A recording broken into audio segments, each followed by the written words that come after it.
2장 12절에서 21절 제가 봉독해 드리겠습니다. 엘리의 아들들은 행실이 나빠 여호와를 알지 못하더라. 그 제사장들이 백성에게 행하는 관습은 이러하니 곧 어떤 사람이 제사를 드리고 그 고기를 삶을 때 제사장의 사환이 손에 3살 갈고리를 가지고 와서 그것으로 냄비에나 솥에나 큰 솥에나 가마에 찔러 넣어 갈고리에 걸려 나오는 것은 제사장이 자기 것으로 가지되 실로에서 그곳에 온 모든 이스라엘 사람에게 이같이 할 뿐 아니라 기름을 태우기 전에도 제사장의 사환이 와서 제사 드리는 사람에게 이르기를 제사장에게 구워드릴 고기를 내라. 그가 네게 삶은 고기를 원하지 아니하고 날 것을 원하신다 하다가 그 사람이 이르기를 반드시 먼저 기름을 태운 후에 네 마음이 원하는 대로 가지라 하면 그가 말하기를 아니라 지금 내게 내라. 그렇지 아니하면 내가 억지로 빼앗으리라 하였으니 이 소년들의 죄가 여호와 앞에 심히 크면 그들이 여호와의 제사를 멸시함이었더라. 사무엘은 어렸을 때 세마포 에봇을 입고 여호와 앞에서 섬겼더라. 그의 어머니가 매년 드리는 제사를 드리러 그의 남편과 함께 올라갈 때마다 작은 겉옷을 지어다가 그에게 주었으니 더니 엘리가 엘가나와 그의 아내에게 축복하여 이르되 여호와께서 이 여인으로 말미암아 네게 다른 후사를 주사 이가 여호와께 간구하여 얻어 바친 이들을 아들을 대신하게 하시기를 원하노라 하였더니 그들이 자기 집으로 돌아가매 여호와께서 한나를 돌보시사 그로 하여금 임신하여 3아들과 2딸을 낳게 하셨고 아이 사무엘은 여호와 앞에서 자라니라. 아멘. 이전 찬양대에서 찬양 드리겠습니다.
네, 은혜로운 전화 감사합니다.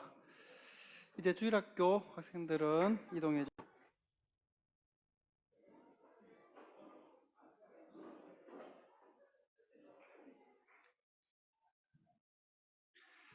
사무엘서는 이스라엘 역사 가운데서 왕정 시대의 역사를 담고 있습니다. 이 역사의 초점은 하나님께서 이스라엘과 맺으시는 관계에 초점이 맞춰져 있습니다. 이스라엘과의 관계이지만 그렇다고 해서 이스라엘 전체 백성들의 역사 그리고 전체 백성들과의 관계를 말씀하시는 게 아니라 그 가운데 있는 몇몇 개개인의 인물들의 이야기를 사무엘상이 담고 있고 또 그 인물들의 삶의 한 면을 보여줌으로써 그 시대를 대변해주고 있습니다. 지금 우리가 읽고 있는 사무엘상 1장과 2장 말씀도 그렇습니다.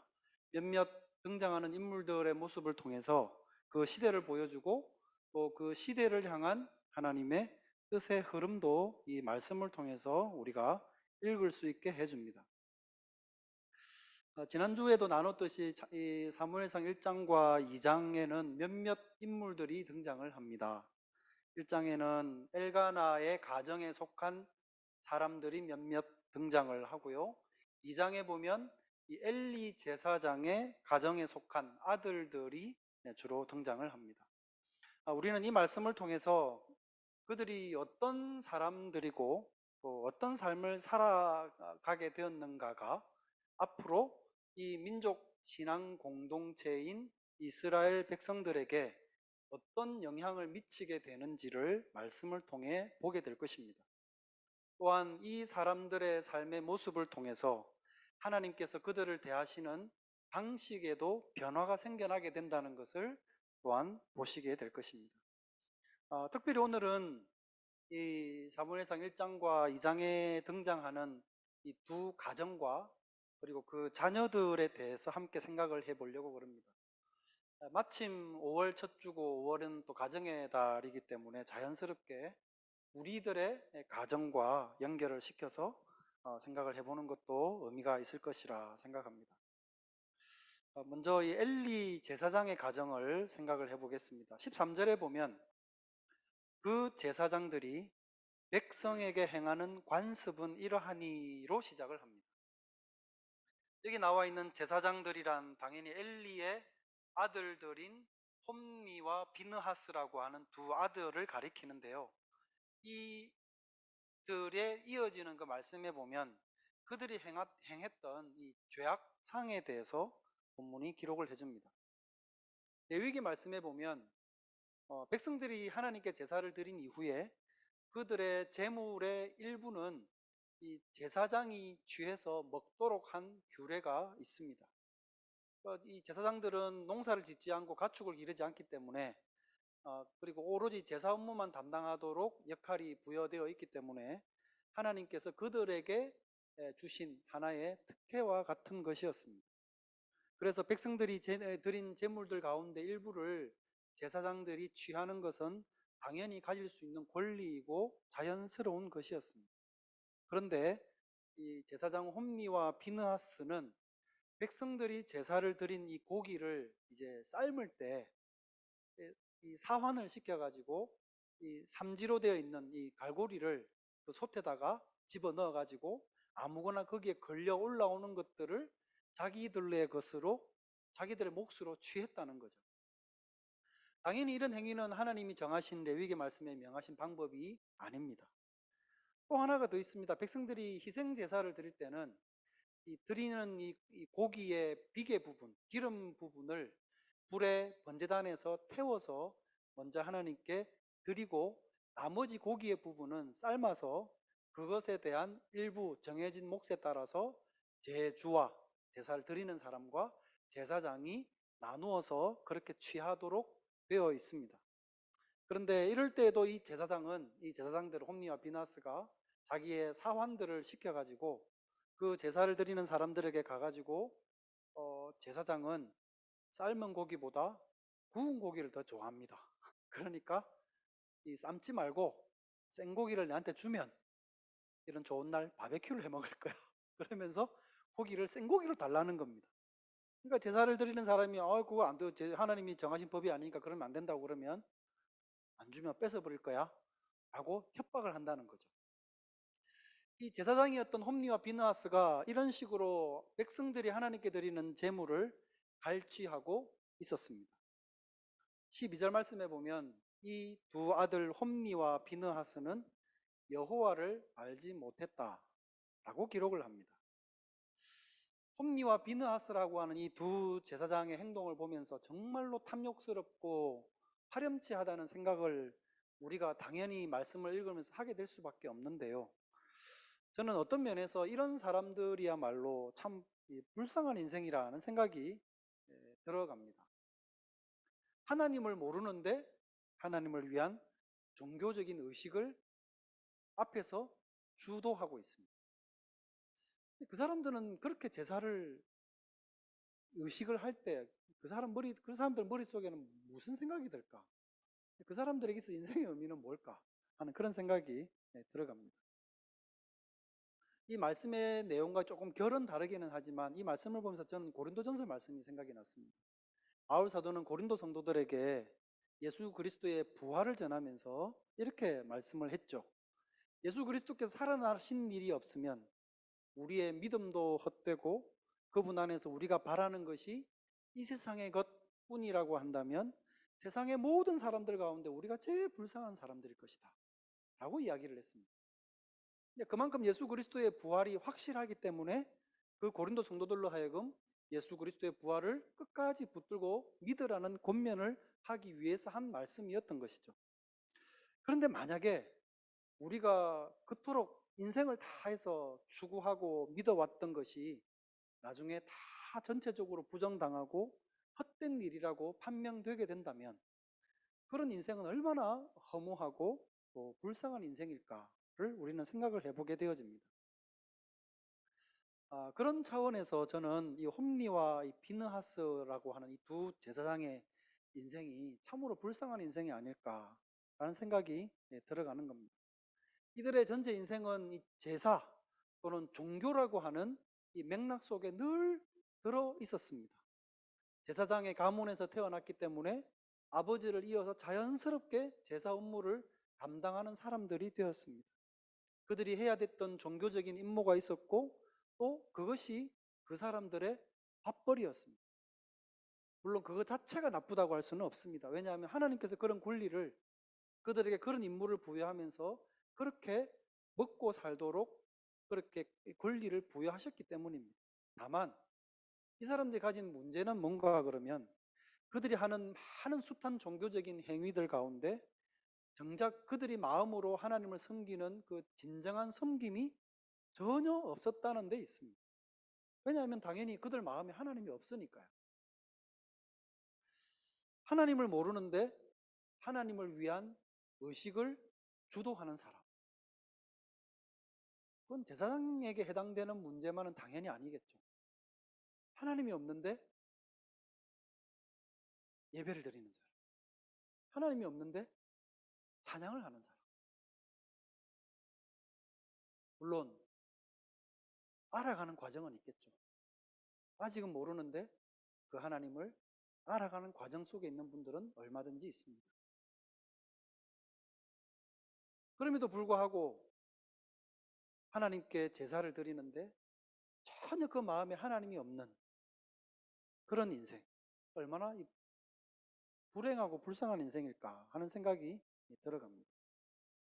그러니 이 홈리와 비느하스라고 하는 제사장이 하는 일이라는 게 고작 제사의 일을 가지고 자신들의 배를 불리는 수단으로 사용을 하고 있는 것이었습니다. 13절 말씀해 보면 이런 일을 그들이 관습으로 만들어 놓았답니다. 자기들 마음대로 원래의 규정을 그냥 바꾸어 가지고 그냥 이렇게 해도 되는 것으로 만들어 놓은 거죠. 그리고는 자신들뿐만 아니라 자기들의 사환을 시켜 가지고 그런 일을 하도록 또한 이용하기도 했습니다. 지속적으로 아무런 양심의 가책도 없이. 하나님의 제사 제도를 그들은 이렇게 경멸했을 뿐만 아니라 회막문에서 수종드는 여인들과 성관계를 가지기까지 했습니다. 막장이죠, 막장. 여러분 아마도 이 넷플릭스에서 만든 나는 신이다 라고 하는 다큐를 많이들 보셨을 겁니다. 종교를 이용해서 성적인 욕망을 채우고 자기들의 탐욕을 채웁니다. 하나님이 없는 사람들이 하는 일이 그런 것입니다. 이 사람들은 하나님을 모를 뿐만 아니라 하나님을 이용해서 하나님을 믿는 사람들을 가스라이팅을 하는 거죠. 지금 홈리와 비느하스가 자행하고 있었던 일이 그런 것과 전혀 다르지 않습니다. 다큐에서 우리가 보셨던 그야말로 종교 사기꾼들은 그런 버전의 익스트림 버전이라고 한다면 그 정도까지는 아니라 하더라도 그들이 하고 있던 일의 성격은 그들과 전혀 다르지 않습니다. 종교와 믿음이라고 하는 명분을 내세워서 사람들의 재산을 갈취하고 자신들의 욕망을 채우고 그러면서도 전혀 죄책감을 가지 않는 사람들. 그런 사람들을 위해서 하나님이 준비해 놓으신 좋은 장소가 있습니다. 나중에 때가 되면 그들은 그것을 보게 되겠죠. 근데 이런 죄악된 아들들의 모습을 보면서 엘리, 그 아버지 엘리는 어떻게 대처를 했는가를 볼 필요가 있습니다. 그 성경 말씀에 보면 엘리가 이 아들들의 비행을 책망한 최초의 기록을 보면요. 엘리가 아주 늙었을 때라고 되어 있습니다. 이전에는 아들들의 이 죄악들을 몰랐기 때문이 아닙니다. 아마도 속속들이 알지는 못했을지라도 분명히 아들들의 이런 비행들을 알고 있었습니다. 28절과 29절 말씀에 보면 이렇게 되어 있습니다. 이스라엘 모든 지파 중에서 내가 그를 택하여 내 제사장으로 삼아 그가 내 제단에 올라 분향하며 내 앞에서 에봇을 입게 하지 아니하였느냐. 이스라엘 자손이 드리는 모든 화제를 내가 너의 조상의 집에 주지 아니하였느냐. 너희는 어찌하여 내가 내 저소에서 명령한 내 재물과 예물을 밟으며 너의 아들들을 나보다 더 중히 여겨 내 백성 이스라엘이 드리는 가장 좋은 것으로 너희들을 살찌게 하느냐. 하나님이 엘리 제사장에게 하셨던 책망의 말씀이었습니다. 눈여겨볼 부분들은 29절 뒷부분이죠. 너희는 어찌하여 내가 내 저수에서 명령한 나의 재물과 예물을 밟으며 너의 아들들을 나보다 더 중히 여겨서 내 백성 이스라엘이 드리는 가장 좋은 것으로 너희들을 살찌게 했느냐, 살찌웠느냐는 겁니다. 너희가 라고 말씀하셨고 너희들을 살찌게 했다고 말씀합니다. 이것은 엘리의 아들들만이 아니라 엘리를 포함한 말씀이었습니다. 그러니까 엘리는 이 아들들의 행동들을 마뜩지 않게 생각을 했으면서도 그 희생 제물을 그런 방식으로 갈취해서 가져오는 질 좋은 고기의 진미의 유혹을 엘리 제사장도 떨치지를 못했던 것이죠. 그것을 모르는 척 가져온 고기를 아들들과 함께 먹음으로써 엘리는 저들이 했던 죄에 은밀하게 동참했던 것입니다. 그러니 아들들을 어떻게 꾸짖고 책망할 수가 있었겠습니까? 아들들을 꾸짖으려면 자기가 적어도 깨끗해야 아들들을 꾸짖을 수가 있죠. 근데 같은 죄에 동참하고 모르는 척 그 죄를 방관하고 있었는데 무슨 말에 권위가 서겠습니까? 그래서 엘리는 아들들을 질책하고 책망한 것이 그의 나이가 아주 늙었을 때라고 기록을 합니다. 분명히 백성들 사이에서 말이 나왔고 점차 그 소문이 커져갔고 백성들 사이에서 이 불만이 커져가고 또 커져가다가 결국은 그 소리가 둘러 제사장 귀에 들어오게 된 것입니다. 그러니 더 이상은 묵인을 할 수 없고 수습할 수 없는 상황이 되었던 것이죠. 그제서야 아들들을 불러서 엘리는 꾸짖었던 겁니다. 결국 아들들의 숱한 잘못들을 묵인해 왔을 뿐만 아니라 아들들이 취했던 좋은 고기들을 함께 취함으로써 아들들이 범한 죄에 동참한 것이 엘리 제사장의 죄였던 것입니다. 이런 이유 때문에 이 엘리 제사장이 죽을 때의 상황에 대해서 묘사를 해주고 있는 4장의 말씀이 좀 예사로 읽히지가 않습니다. 4장 18절 말씀에 보면 하나님의 괴를 말할 때 엘리가 자기 의자에서 뒤로 넘어져 문 곁에서 목이 부러져 죽었으니 나이가 많고 비대한 까닭이라고 기록을 합니다. 이쁜 표현은 아니죠. 분명히 이 표현을 씀으로써 우리에게 전달하는 많은 의미가 있습니다.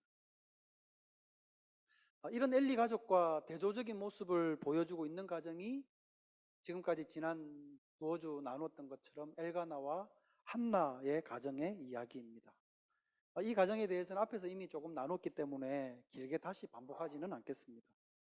홈리와 이 비느하스의 죄가 점차 드러나고 사람들에게 알려지게 되면서 엘리 제사장이 수습할 수 없는 상황에까지 치닫게 되면서 그만큼 이 엘가나와 그 아내 한나의 아들 사무엘의 위상은 점차 커져가고 있음을 보여주고 있습니다. 18절 말씀해 보면 사무엘은 어려서부터 레위 지파 사람들이 입는 에봇을 입고 여호와 앞에서 섬기고 있었다고 기록을 합니다. 지난주에 나눴던 것처럼 젖을 떼자 한나는 자기 아들 사무엘을 성전에 맡겨놓고 거기서 자라도록 했습니다. 그렇게 해놓은 엄마 한나가 이 아들을 위해서 해줄 수 있는 게 뭐가 있을까요, 여러분? 19절 말씀해 보면 사무엘의 부모가 매년 이 실로로 하나님께 제사를 드리러 올라갈 때마다 자기 성전에 맡겨두었던 이 아들 사무엘을 위해서 작은 겉옷을 하나씩 매년 지어다가 아들에게 갖다 줬답니다. 이 짧은 구절 하나에서 이들의 어떤 소박함이라든지 순수함을 느낄 수 있을 뿐만 아니라 작은 겉옷을 지어다가 이 매년 아들에게 갖다 주는 것만으로 아들에 대한 그리움이나 애틋함을 달래는 이 엄마의 마음도 우리는 이 말씀에서 느낄 수가 있습니다. 이런 부모의 사랑과 계속되는 기도를 통해서 성전에서 자라는 이 아들은 점점 하나님을 더 깊이 알아가고 있었습니다. 그래서 26절 말씀은 이렇게 기록합니다. 아이 사무엘이 점점 자라매 여호와와 사람들에게 은총을 더욱 받더라.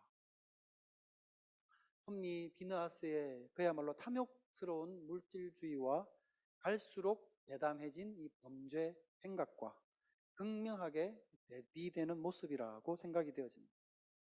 근데 27절 말씀해 보면 갑자기 한 명의 선지자가 등장을 합니다. 분명히 이 사람은 선지자인데 이 본문은 이름이 누구인지를 알려주지 않습니다. 그 선지자가 엘리에게 와가지고 이 제사장과 그 아들들, 그 후손들에게 임할 참혹한 하나님의 심판의 메시지를 전합니다. 이 심판의 메시지가 뭔가 그러면 이스라엘에서 더 이상 제사장의 임무를 이 엘리 제사장 가문이 맡지 않게 되고 끝나게 될 것이라는 것을 알려주는 겁니다. 그 내용이 30절 이하에서 쭉 여러 구절 동안 이제 기록이 되어져 있는데요. 내용은 너무나도 참혹합니다. 하나는 이 엘리 집안 이 후손들 가운데 다들 일찍 아들들이 죽겠다는 겁니다. 그러니까 노년의 남성이 없어서, 그러니까 집안에 보통 어른이 있어야 또 그 사회에서 이 장로로 이렇게 어른 대접을 받는 장로가 있게 되고 그 사회에서 영향력을 미치는 그런 지위가 있게 되는데, 희한하게도 엘리 제사장 가문에는 남자들 중에 오래 사는 남자들이 없겠다는 겁니다. 그러니 당연히 장로가 없겠죠. 그리고 그 사회에서 영향력을 미칠 수도 없는 그런 독특한 일이 이 엘리 제사장의 가문에 일어나게 될 것이라는 말씀을 하시는 겁니다. 그리고 또 하나가 뭔가 그러면 제사 직무에서도 당연히 제외될 것이라고 말씀을 했다는 거죠. 근데 이 표현이 참 재밌습니다.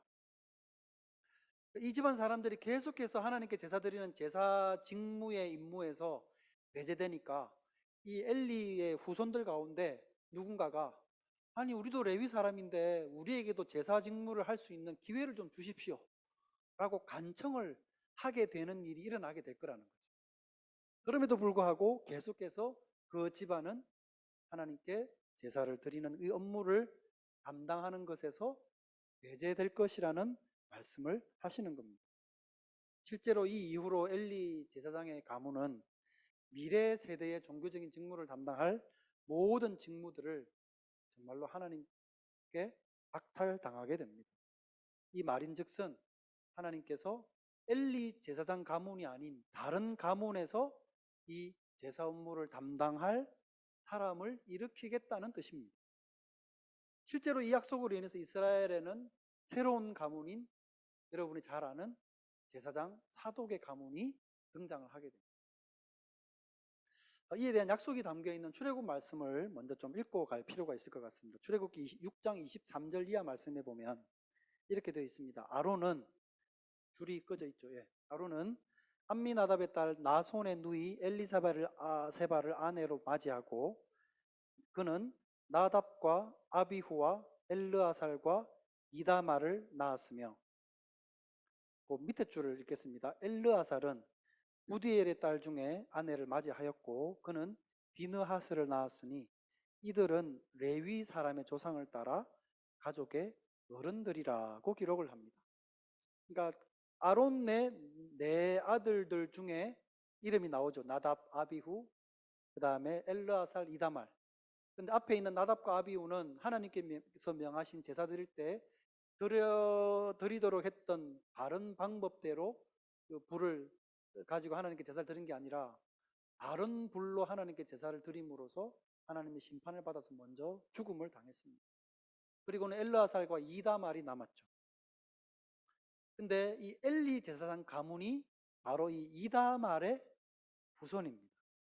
이다말의 가문이었던 거죠. 이 엘리 제사장이.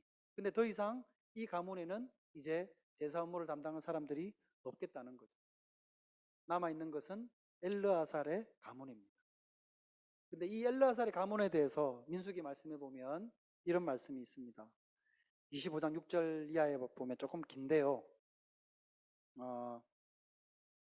읽어드리겠습니다. 이스라엘 자손의 온 회중이 회막문에서 울 때 이스라엘 자손 한 사람이 모세와 온 회중의 눈앞에 미디안의 한 여인을 데리고 그의 형제에게로 온지라.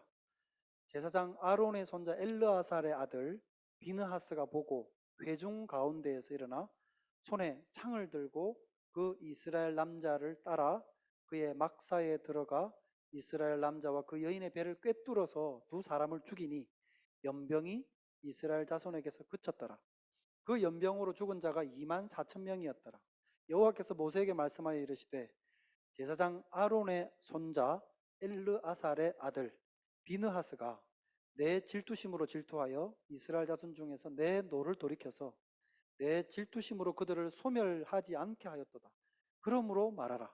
내가 그에게 내 평화의 언약을 주리니 그와 그의 후손에게 영원한 제사장 직분의 언약이라.